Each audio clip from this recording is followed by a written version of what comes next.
Paano kung para iligtas ang anak mo at buong kaharian mo, kailangan mong maging halimaw? At paano kung ang kapangyarihang hiniling mo, may kapalit na hindi na mababawi? Ito ang Dracula Untold. Isang origin story kung paano naging Dracula ang isang taong may pangalan at pamilya. Ang pangalan ng ating bida ay si Vlad Tepes, o Vlad Dracula, ang prinsipe ng Wallachia. Nasa 1462 taon, matagal nang payapa ang Wallachia, at si Vlad ay kilala bilang matapang na pinuno. Pero may madilim siyang nakaraan. Noong bata pa siya, kinuha siya ng Ottoman Empire bilang ward. Tinuruan siyang lumaban, pumatay at naging isa siyang nakakatakot na mandirigma. Ang problema, napagod si Vlad sa karahasan. Kaya nang makabalik siya at maging prinsipe, pinili niyang mamuno ng mapayapa. Gusto niya ng normal na buhay, kasama ang asawa niyang si Mirina at ang anak nilang si Ingeres. Ngunit ang kapayapaan, hindi laging tumatagal. Isang araw, may nakita si Vlad na helmet sa isang ilog, mukha itong helmet ng Ottoman soldier, at dahil alam niya kung paano kumilos ang kalaban, nakatunog siya na may scouting party sa paligid. Sinundan niya ang agos, hanggang makarating siya sa isang lugar na tinatawag na Broken Tooth Mountain. Doon may isang kuweba na parang may kakaibang presensya. Pumasok ang mga tao ni Vlad para mag-check, pero biglang inatake sila ng isang nilalang na hindi normal. Isang humanoid na sobrang bilis, sobrang lakas, at parang hindi tao. Halos lahat ng kasama ni Vlad, napatay. Si Vlad lang ang nakaligtas, pero sugatan at bulat na bulat. Pagbalik niya sa castle, nalaman niya mula kay Brother Lucian, isang monghe, na ang nilalang sa cave ay isang vampire, at hindi ordinaryong vampire, isang master vampire, isang matandang nilalang na matagal nang nakakulong sa kuweba ng Broken Tooth Mountain. Habang inaalala pa ni Vlad ang nangyari, dumating ang isang mensahero ng Ottoman Empire at dala niya ang utos ni Sultan Mehmed II. Hindi lang ito tribute na ginto o pagkain. Ang gusto ni Mehmed, mga batang lalaki, para gawing child soldier sa army niya. At kabilang sa kukunin, ang anak ni Vlad na si Ingeres. Dito nag-shift ang mood ng pelikula, kasi hindi na lang ito tungkol sa politika.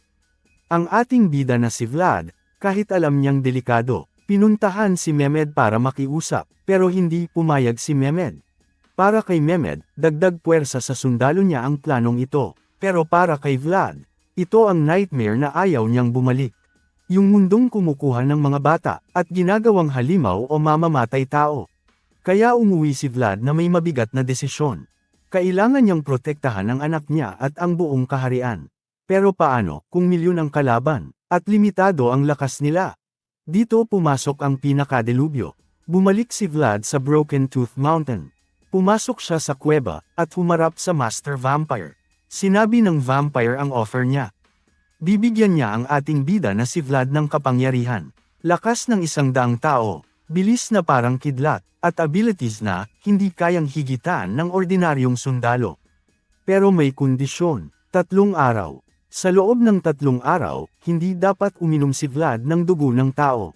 Kapag napigilan niya ang sarili, mawawala ang pansamantalang hiram na kapangyarihan at magiging normal siyang tao ulit na hindi sabik sa dugo.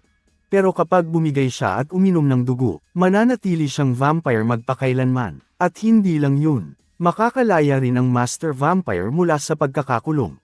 Ito yung deal na parang simple pakinggan, pero halos imposible gawin, kasi ang kapangyarihan, may kasamang gutom o pagkatakam sa dugo ng tao na mahirap pigilan. Sa huli, pinili ni Vlad ang kapangyarihan.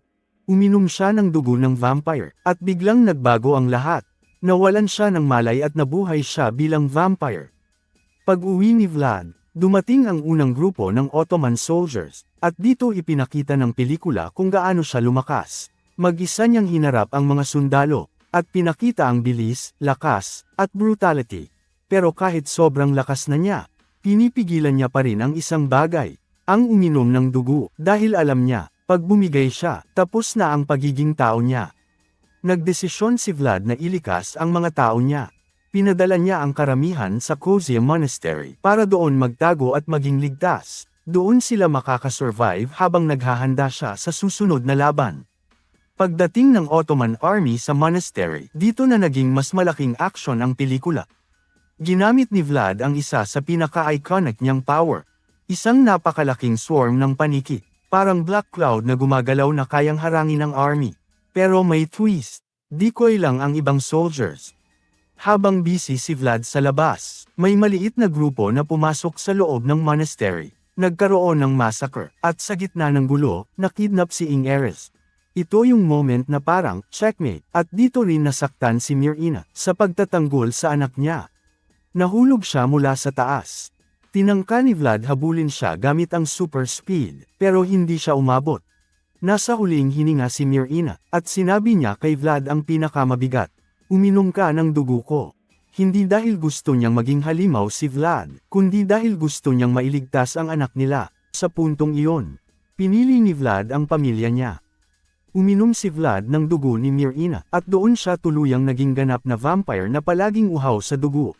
Ibig sabihin ay hindi na siya makakabalik bilang normal na tao, kasabay nito, napawalang bisa ang Seal sa kuweba.